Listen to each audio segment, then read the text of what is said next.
All right, so we're here for part 3 of this book, and I'm going to read Black Bear Stew.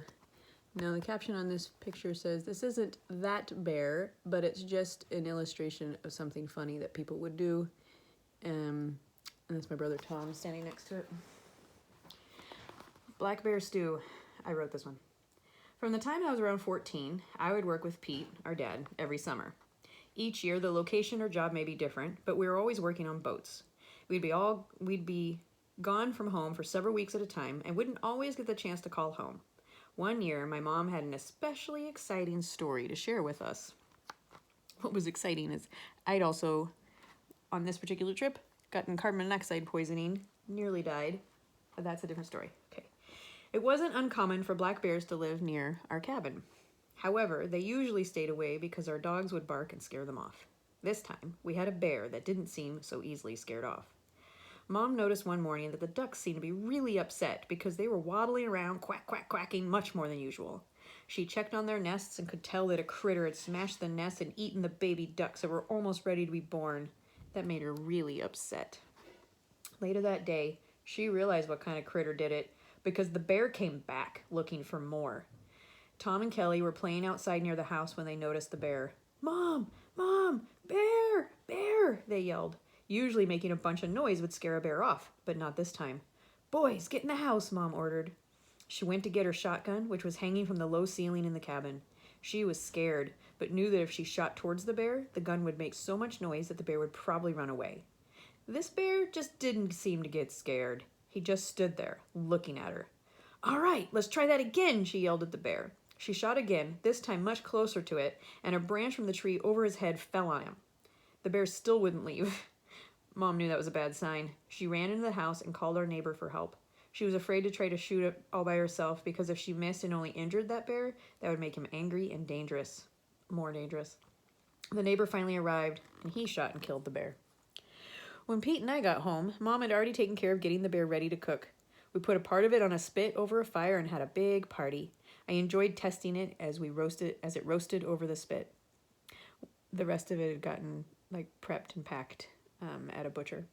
One of the most vivid memories of the bear for me was the fact that we had to keep its head in the freezer until the fish and game department could come get it. So I would go to the freezer to get a popsicle or a chicken or something, and when it opened the door, there would be this big bear head staring up at me. We had a great deal of bear meat to eat for a while. One of our favorite recipes was a thick stew we would make with the meat, potatoes, and other veggies. We'd spoon it into tortillas and eat it that way. It smelled so wonderful that one time when I was making it in the harbor, we had people stopping by from all over the harbor asking, "What's for lunch?" Oh, good. More baby pictures. So Tom and the Johnny Jump Up. Tom, I love that little bear mobile. And that crib is probably the one that we literally found in the dump. It was all taped together with all the screws and everything, so it was real easy to put together.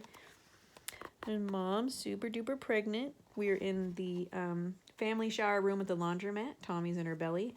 Sometimes we would go to town to take a shower rather than take baths at home by heating the water up. It's me and Tom. So stinking cute. And it's a really dark picture of Tom on his birthday with Jeff Middleton. Oh, little blue baby crying. Cute little baby. That little hair. Big old head.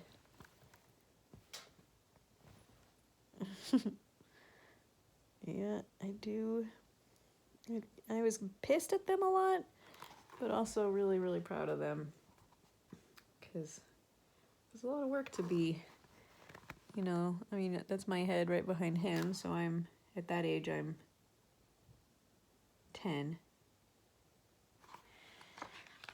And I was helping with the babies. Okay, so I think that's a good stop. Oh no, oh my God, look at that. Here's some more amazing pictures of the boys.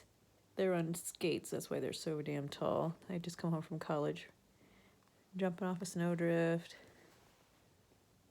And of course, some more pictures of them. Oh my God, this is one of my very favorite ones. So this is them being fucking adorable and cute, and then this is half an hour later, well, I guess it could have been a different day, and they'd had a coal fight. And, yeah.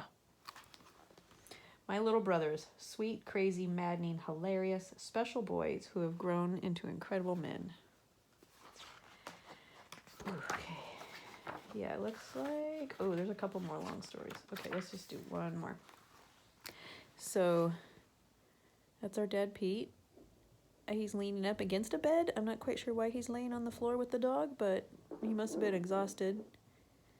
We wore our rubber boots in the house. So, fishing. It's probably out off the spit. Working on something. Baby in a pot in front. It's my mom chopping wood. She's such a badass. That's actually what I wrote in the book. I think this photo really captures what a badass our mom is. It's one of my all-time favorites. There's our bus stop. Probably the most beautiful bus stop in the world. Our bus stop wasn't always this beautiful. Sometimes the wind would blow so hard we could barely stand up, or it'd be snowing so much we weren't sure the bus would be able to see us. In the winter, it was a 4-wheel drive, which was super cool, but really hard to climb up into because it was so high. All right, so I'll come back for the last sections from this book. Go to Prince William Sound in one of those stories.